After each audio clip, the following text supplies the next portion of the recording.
Hello बच्चों, आशा करते हैं आप सब बहुत अच्छे होंगे। आप सबकी पढ़ाई बढ़िया तरीके से चल रही होगी। स्वागत करते हैं आप सबका पीवीएस स्टडी सेंटर में। जैसा कि थंबनेल पर आप सब देख चुके होंगे कि हम लोग कक्षा 9 के निर्देशांक ज्यामिति को पढ़ेंगे इस वीडियो में। इसमें ये जो चैप्टर है बहुत ही छोटा और अच्छा चैप्टर है। इसमें कोई कठिन चीजें नहीं है और ज्यादा चीजें भी नहीं है। हम लोग मात्र एक आज के ये पहला वीडियो रहेगा, बेसिक वीडियो रहेगा। जितना भी इसमें फार्मूला भी होगा, जो भी चीज होंगे उसको सीखेंगे और नेक्स्ट वीडियो में हम लोग सीखेंगे कि इसके क्वेश्चन कैसे लगेंगे। इसमें सीखना हम लोगों को है कि कार्तीय तल किसे कहते हैं, मूल बिंदु क्या होता है, क्रमित युग्म क्या होता है, भुज कोटि क्या होती है, चतुर्थांश क्या होता है। ये सब चीजें समझ जाएंगे तो इन्हीं सभी पर क्वेश्चन सब बेस्ड है। तो आइए समझते हैं। सबसे पहले इसमें हम लोग समझते हैं जैसे कि संख्या रेखा की बात करें। अच्छा, उससे भी पहले बताइए, समझ लीजिए कि इस चैप्टर का उपयोग कहाँ पर किया जाता है। इसमें क्या होता है, जैसे कि इसकी मदद से ही, अगर इसी चैप्टर की मदद से ही हम लोग क्या करते हैं कि जैसे कि किसी भी तल में कोई बिंदु स्थित है तो उसकी एग्जैक्ट सटीक मतलब स्थिति पता करने के लिए निर्देशांक ज्यामिति का प्रयोग किया जाता है। जैसे मान लीजिए आसमान में कोई एरोप्लेन अगर उड़ रहा है तो उसमें एरोप्लेन का एग्जैक्ट लोकेशन को पता करने के लिए हम लोग निर्देशांक ज्यामिति का पता करते हैं, ठीक है ना। इसी की मदद से हम लोग ये सभी किसी भी स्थल में या फिर कोई तल है, ठीक, किसी भी तल में स्थित एक बिंदु की सही स्थिति को बताने के लिए इसका प्रयोग किया जाता है, ठीक है ना। तो आइए इसमें हम समझते हैं। सबसे पहले मान लीजिए जैसे कि एक लोग हम लोग जानते हैं क्या, रेखा। हम लोग क्या पढ़े हैं, संख्या रेखा एक पढ़े हैं। संख्या रेखा क्या होता है, ऐसा एक रेखा, जैसे मान लीजिए एक रेखा खींच दें, एक रेखा खींच दें और इस रेखा के बीचों बीच में हम जीरो बना दें और इसके दाहिनी तरफ हम संख्या लिख दें, 1 2 3 4। इधर लिख दें माइनस का 1, माइनस का 2, माइनस का 3, टेस्ट टेस्ट जाता रहेगा। तो इसको बोलते हैं संख्या रेखा। मतलब जब किसी संख्या पर, जब किसी रेखा पर संख्या दर्शा दिया जाता है तो उसको बोलते हैं संख्या रेखा। तो हमारे पास मान लीजिए दो संख्या रेखा है। एक रहेगा क्षैतिज संख्या रेखा, एक रहेगा कैसे, क्षैतिज क्षैतिज संख्या रेखा, उसको हम रेखा केवल बोलेंगे, एक क्षैतिज रेखा। और इसी तरीके से एक ऊर्ध्वाधर रेखा। ऊर्ध्वाधर का मतलब सीधे इस तरीके से लंबवत ऊपर से नीचे की ओर रहेगा, जिसको बोलते हैं ऊर्ध्वाधर, ऊर्ध्वाधर रेखा, रेखा बोलते हैं ऊर्ध्वाधर रेखा। इसके भी बीचों बीच में क्या होता है, जीरो। इसके भी बीचों बीच में जीरो और ऊपर की तरफ 1 2 3, नीचे की तरफ -1, -2, -2, -3, ऐसे चलता रहता है।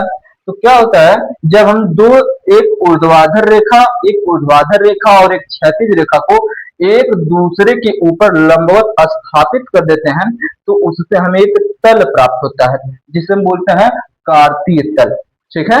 जैसे कि क्या है, अगर हम इस वाले रेखा को, इस वाले रेखा के ये जो जीरो है, इस जीरो को अगर हम उठा सकें तो उठाकर अगर यहाँ पर लाकर बैठा दें इस जीरो को, इस जीरो के ऊपर, तो हमारा एक जैसे कि आकृति मिलेगी।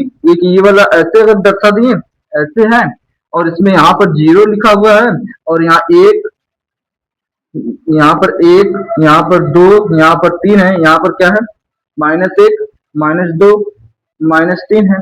हम क्या करेंगे, इस रेखा को, ऊर्ध्वाधर वाले को क्षैतिज वाले के ऊपर ला दे, वो जीरो वाला इस जीरो से होकर के जाए तो ऐसे हमें क्या प्राप्त होगा, एक तल प्राप्त होगा। तो हम कहेंगे एक, तो एक जो है जीरो यहाँ का, तो क्षैतिज वाले का एक जीरो है और एक जीरो ऊर्ध्वाधर वाले का जीरो है, तो यहाँ पर दो जीरो हो जाएगा।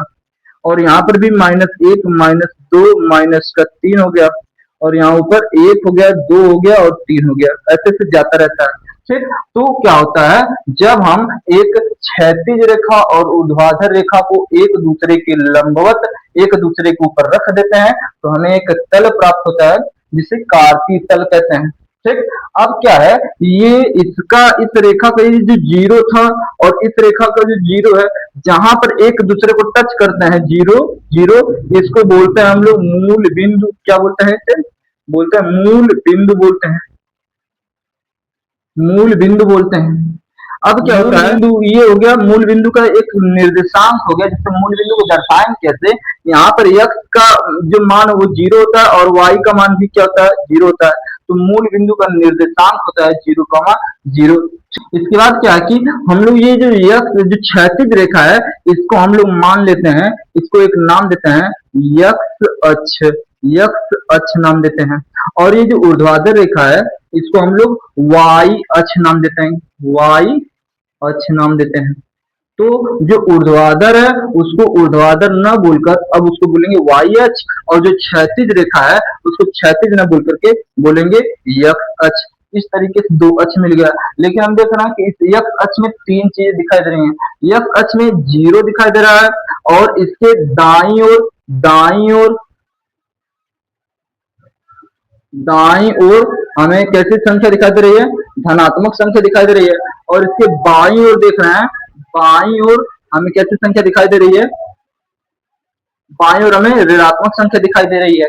ठीक, और इसमें भी देख लें ऊर्ध्वाधर में तो ऊपर की तरफ, ऊपर ऊपर हमें धनात्मक संख्या दिखाई देती है। ठीक, और नीचे की ओर हमें क्या, ऋणात्मक संख्या दिखाई देती है। तो इस तरीके से क्या होता है, हम जो धनात्मक है, जैसे क्षैतिज अक्ष जो है, क्षैतिज रेखा जो है, इसका जो धनात्मक होता है इसको हम अलग नाम देते हैं, यक्ष अक्ष नाम देंगे इसको, यक्ष अक्ष। और ये जो ऋणात्मक वाला हिस्सा है, जीरो के इधर जो ऋणात्मक है इसको हम यक्ष डैश अक्ष नाम देंगे। ठीक, इसी प्रकार से जैसे यहाँ पर जीरो है, जीरो के ऊपर जो धनात्मक है इसको हम वाई अक्ष नाम देंगे, वाई अक्ष नाम देंगे। और यहाँ पर जो जीरो के नीचे है इसको हम लोग वाई डैश अक्ष नाम देंगे। बात समझ में आए यहाँ तक? ठीक, इतना इसको लिख लेते हैं, उसके बाद आगे सब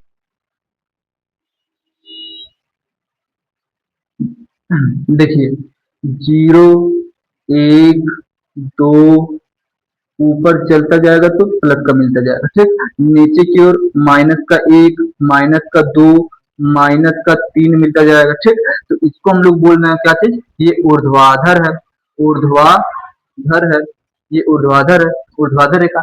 लेकिन अब इसको ऊर्ध्वाधर ना बोल करके क्या बोलेंगे, इसको बोलेंगे वाई अक्ष। लेकिन अब वाई अक्ष बोलेंगे ठीक है, अब वाई अक्ष में भी हम क्या देख रहे हैं कि जो वाई अक्ष है जीरो के ऊपर धनात्मक है, तो इसको ऊपर वाला जो हिस्सा इसको हम बोलेंगे वाई अक्ष बोलेंगे। लेकिन ये जो नीचे वाला जो हिस्सा दिख रहा है जो ऋणात्मक है इसको हम बोलेंगे वाई डैश अक्ष बोलेंगे। बात समझ में आया?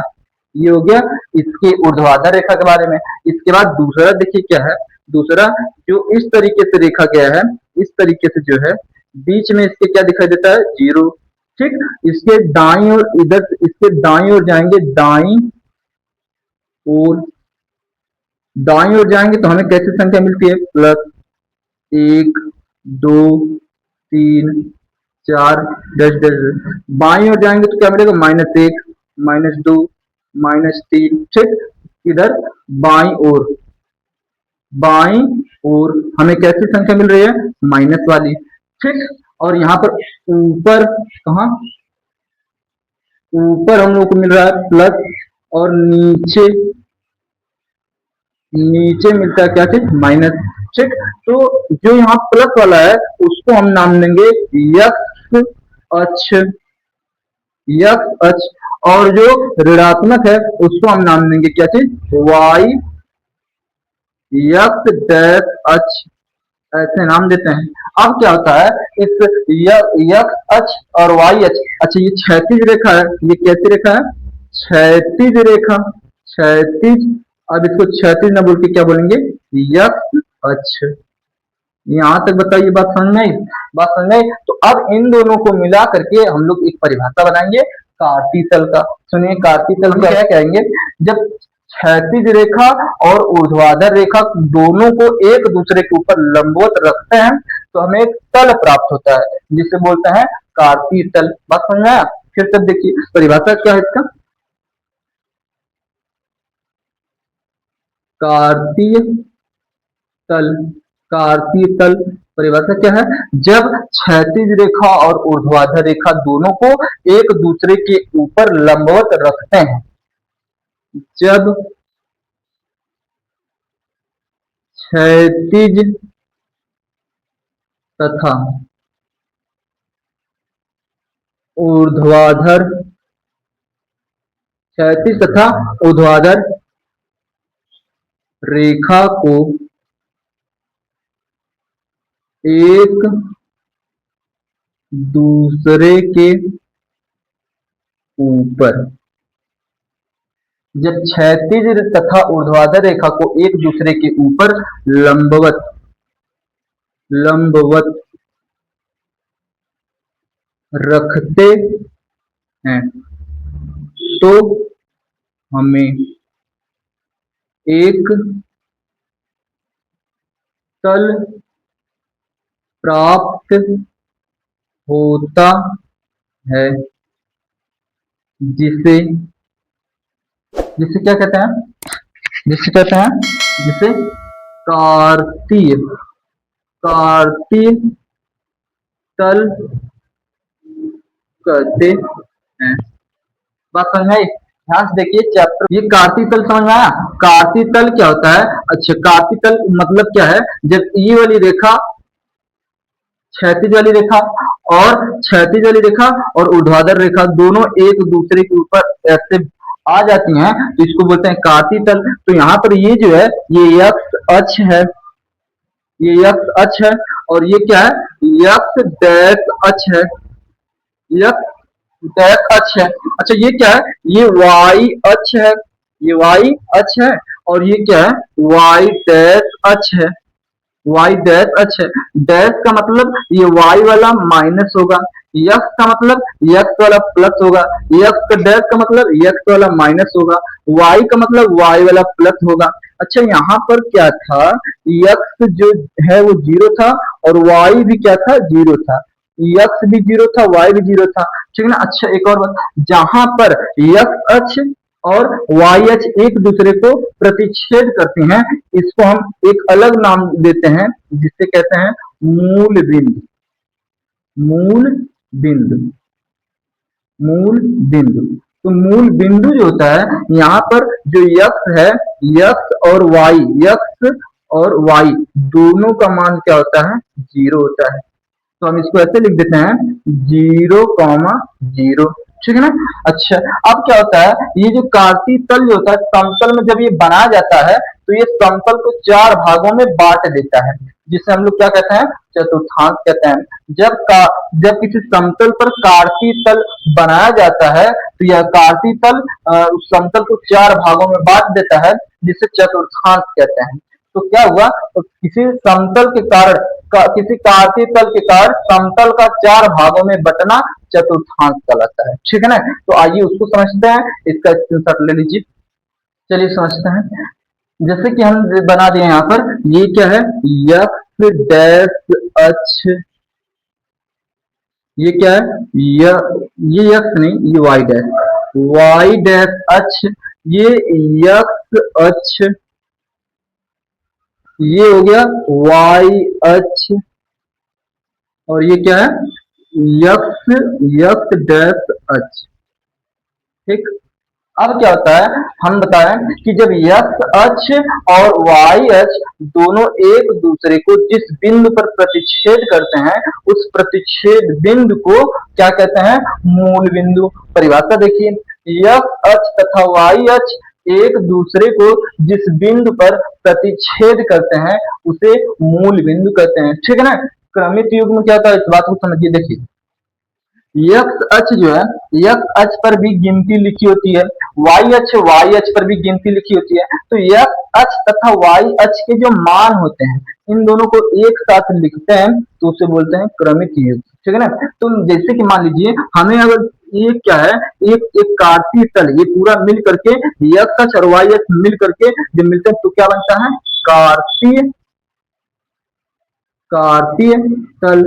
कार्तीय तल, इस कार्तीय तल में अगर हमें किसी भी बिंदु को दर्शाना है तो वो एक्स और वाई दोनों की मदद से उसको हम उसका स्थान निर्धारित करेंगे। बिना केवल एक्स और केवल वाई अक्ष से हम लोग किसी बिंदु का निर्देशांक स्थान नहीं निर्धारित कर सकते हैं। जैसे कि मान लीजिए, हम करें यहाँ पर अगर कोई जैसे कि बिंदु है, तो इसका अगर हम स्थान निर्धारित करें तो हम अगर इधर जाएंगे तो हम लोग जाएंगे 3 पर, और इधर जाएंगे तो हम लोग जाएंगे 3 पर। हम देख रहे हैं यहाँ पर अगर इधर जा रहे हैं तो ये तो एक्स वाई वाला लाइन है, तो मतलब यहाँ पर ये जो बिंदु है, यहाँ पर वाई का मान कितना है? वाई का मान है 3। अच्छा, यहाँ पर अगर हम ऊपर जाएंगे तो हम देख रहे हैं कि यहाँ भी 3 मिल रहा है, तो 3 एक्स वाले पर है, तो हम करें यहाँ एक्स बराबर भी क्या है? 3।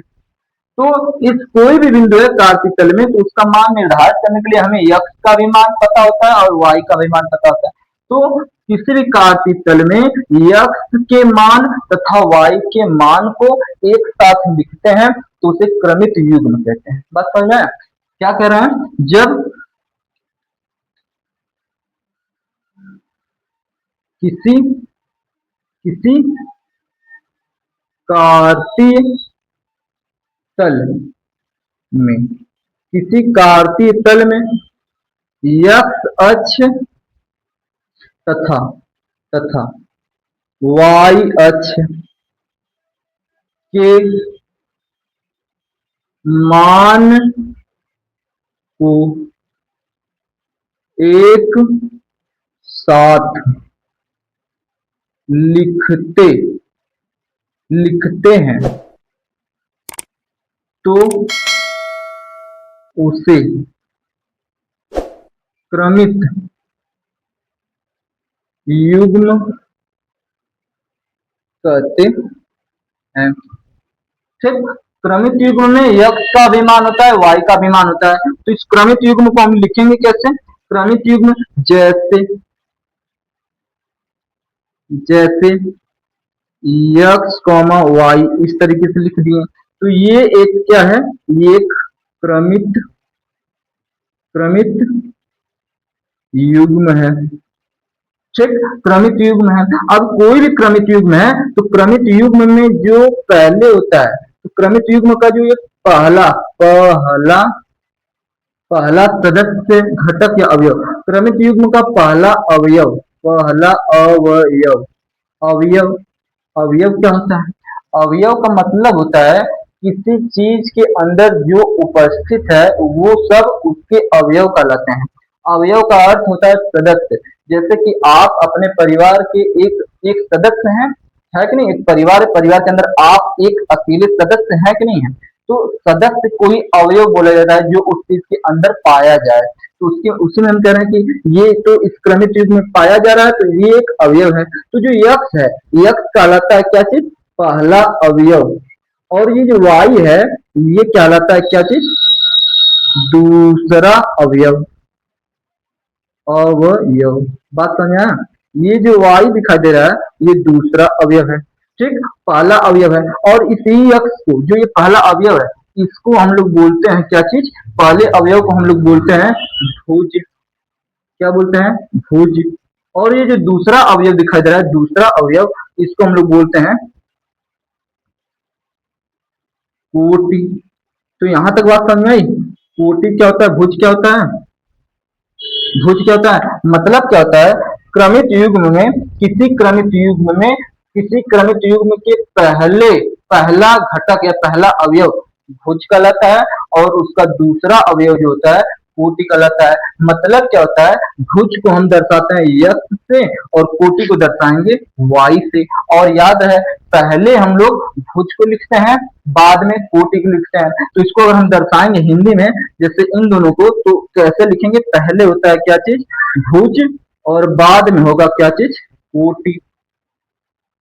बात समझ आया? तो यहाँ तक हम लोगों ने क्या सीखा कि कार्तीय तल क्या होता है। कार्तीय तल के बाद हम लोग समझे मूल बिंदु क्या है, जहां पर ये दोनों यक्ष तथा y एक दूसरे को प्रतिच्छेद करते हैं, उसे मूल बिंदु कहते हैं। और मूल बिंदु कहते हैं, और ये यक्ष अक्ष और y अक्ष जो है, इन पर संख्याएं होती हैं। तो ये दोनों संख्याओं को जब एक साथ लिखते हैं तो उसको बोलते हैं क्या चीज? क्रमित युग्म। क्रमित युग्म में x अक्ष का भी मान होता है और y अक्ष का भी मान होता है। उसके बाद हम क्या कहें, इस क्रमित युग्म में जो पहला सदस्य होता है उसे हम लोग क्या कहते हैं? भुज कहते हैं।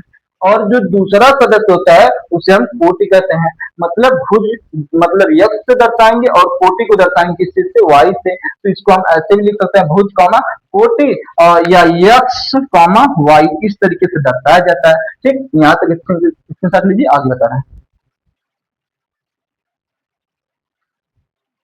चलिए समझते हैं आगे।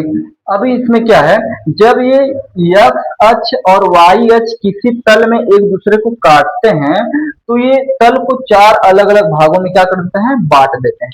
ठीक,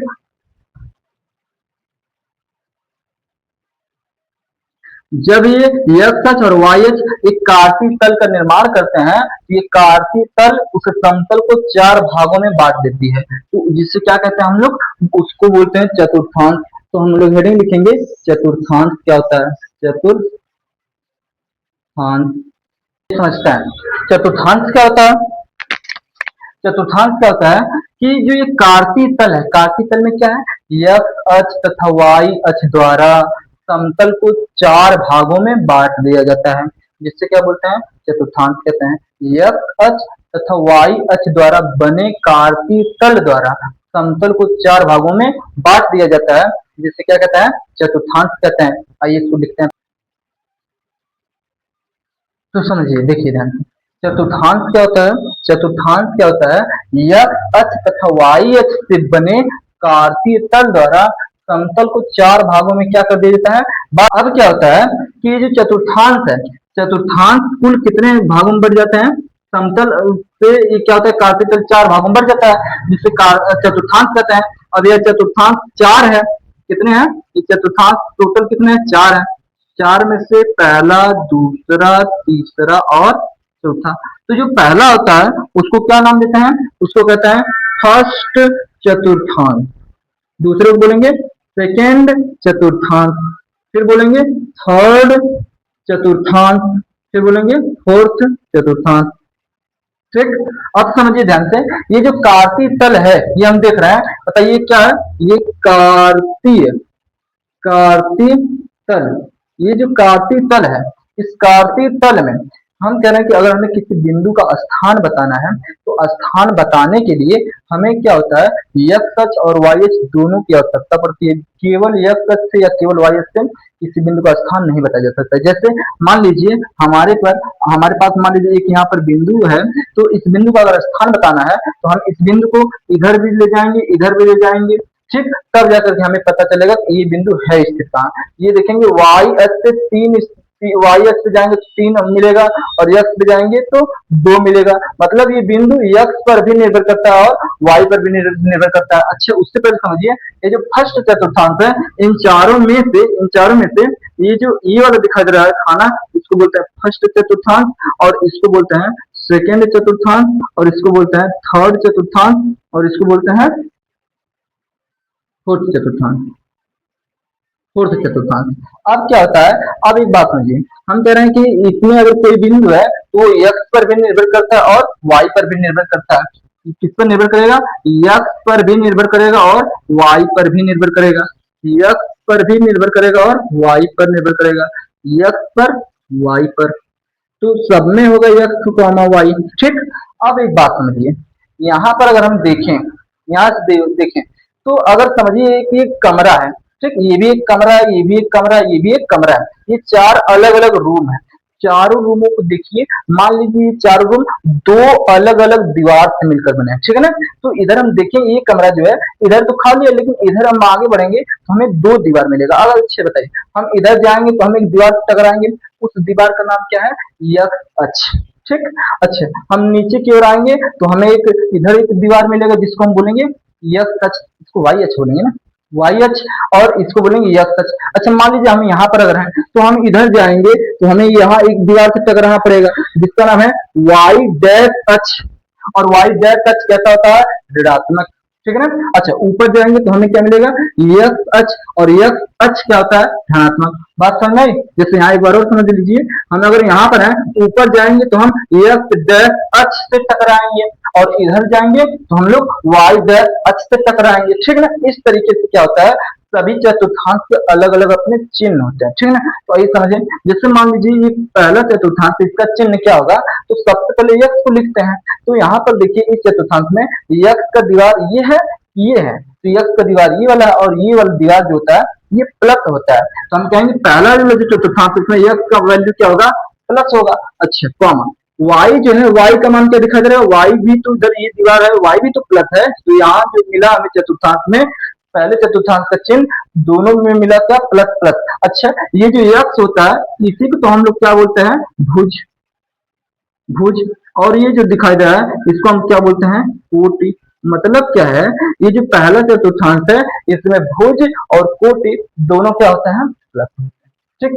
दूसरे चतुर्थांश में बात करेंगे तो सबसे पहले यक्स लिखा है, तो यक्स इसमें देखेंगे तो यहाँ पर यक्स डैश अक्ष वाली दीवार है, जो कि क्या होती है, ऋणात्मक। मतलब इस चतुर्थांश में यक्स की माइनस क्या होती है, यक्स का वैल्यू क्या होता है, माइनस, मतलब भुज होता है माइनस। और जो बाद में है वाई, अच्छा वाई का दीवार देखिए, तो वाई तो अभी प्लस वाला है, यहाँ से अगर हम जाएंगे वाई से लड़ने वाई वाली दीवार से, तो वाई तो यही वाली दीवार है, और ये दीवार क्या होती है, प्लस। तो इसमें हम क्या कहेंगे, ये क्या है, प्लस है, ठीक। इस तरीके से चिन्ह बताते हैं। तो इस तरीके से याद रखिएगा किस चतुर्थांश का कौन सा चिन्ह होता है। इसमें क्या होगा, यक्स का दीवार कौन है, ये है, नहीं वो है, तो यक्स का बताइए माइनस है कि प्लस है, तो यक्स का जो दीवार है वो माइनस में है, ठीक। अच्छा वाई का दीवार जो वो कैसे है, वाई का दीवार वो भी माइनस में है, तो यहाँ पर क्या हो जाएगा, माइनस कॉमा माइनस, ठीक। अच्छा चौथा जो दीवार देखें, यहाँ यक्स का वैल्यू क्या है, यक्स तो ये है, और यक्स का वैल्यू क्या है, प्लस है, ठीक। तो यक्स वैल्यू प्लस लिख देंगे, और यहाँ पर वाई का मान क्या है, वाई का चिन्ह क्या है, माइनस, तो यहाँ लिख देंगे माइनस। मतलब यहाँ जो चौथा है उसका चिन्ह होता है प्लस माइनस, ठीक। तो यहाँ पर हम लिखेंगे हमारा जो पहला चतुर्थांश है उसका चिन्ह क्या है, प्लस कॉमा प्लस। मतलब हमारा जो यक्स है और क्या है, वाई, दोनों क्या होगा, प्लस होगा। और हमारा जो दूसरा चतुर्थांश है इसमें यक्स पहले माइनस है, फिर क्या है, प्लस है। तो पहले क्या होता है माइनस, फिर क्या होता है प्लस। मतलब पहले माइनस, मतलब यक्स जो है वो माइनस होगा और वाई जो है वो प्लस होगा। और जो ये चतुर्थांश तीसरा है, तीसरे में देख रहे हैं दोनों क्या है, माइनस। मतलब हमारा जो यक्स है माइनस कॉमा माइनस हो गया, मतलब यहाँ यक्स जो है वो भी माइनस होगा और वाई जो है वो भी माइनस होगा, सब माइनस होता है। और इसमें हम देखेंगे चौथे चतुर्थांश में, तो यहाँ पर यक्स का मान प्लस है, वाई का मान माइनस है। मतलब यहाँ पर लिखेंगे माइनस प्लस और बाद में लिखेंगे माइनस, तो यहाँ क्या आया, तो यक्स का मान प्लस, तो प्लस कॉमा माइनस, वाई का मान माइनस, माइनस वाई। यहाँ तक बात समझ में। इस चैप्टर में इतने ही कॉन्सेप्ट थे, और बाकी जो जितने कॉन्सेप्ट थे सबको बता दिए। हम अगले वीडियो में सीखेंगे कि इसके क्वेश्चन और इसमें जो भी चीजें बताएं आज घर पे बैठकर उसको पहले याद करिएगा, ठीक। मिलते हैं अगले वीडियो में।